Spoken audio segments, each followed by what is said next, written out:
Infolge von Folterungen der chinesischen Beamten ist in Ostturkestan in einem der sogenannten Ausbildungslager der Geschäftsmann Veli Mehmet verstorben.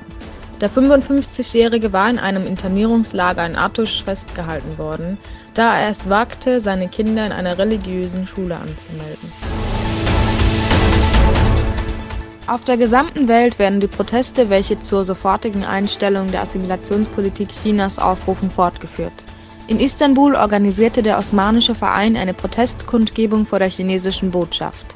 Auch in Izmir und Sivas versammelten sich, zusammengetragen durch verschiedene Nichtregierungsorganisationen, Demonstranten, um dem Leid der unterdrückten Minderheiten in Ostturkestan zu gedenken.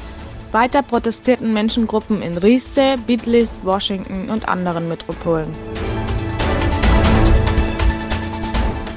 Neben den Uiguren, die grundlos von der chinesischen Staatsmacht verhaftet, bestraft, deportiert, inhaftiert und gefoltert werden, müssen die Einwohner Ostturkestans zusätzlich die Anwesenheit von 1.120.000 Beamten ertragen, die sich in 1.690.000 Haushältern einnisteten. Unter den chinesischen Beamten befinden sich auch bewaffnete Polizisten sowie Angestellte der chinesischen Zentralregierung. Uigurische Familien, die sich dieser widerlichen und inhumanen Praxis nicht aussetzen wollen, haben mit einer direkten Verhaftung zu rechnen.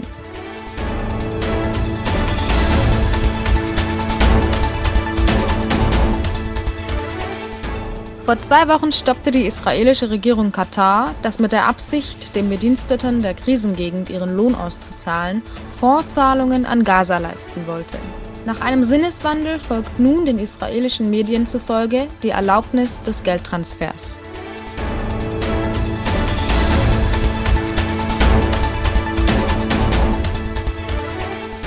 Heute um 22 Uhr setzen Fußballfans beim Fenerbahce Bursaspor Fußballspiel ein symbolisches Zeichen für Ostturkestan.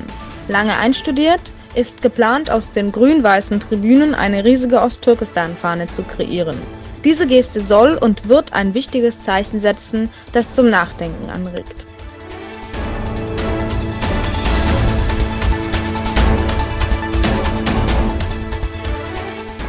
Am vorigen Abend unterhielt sich der türkische Präsident Erdogan mit Trump, dem Präsidenten der USA, via Telefon.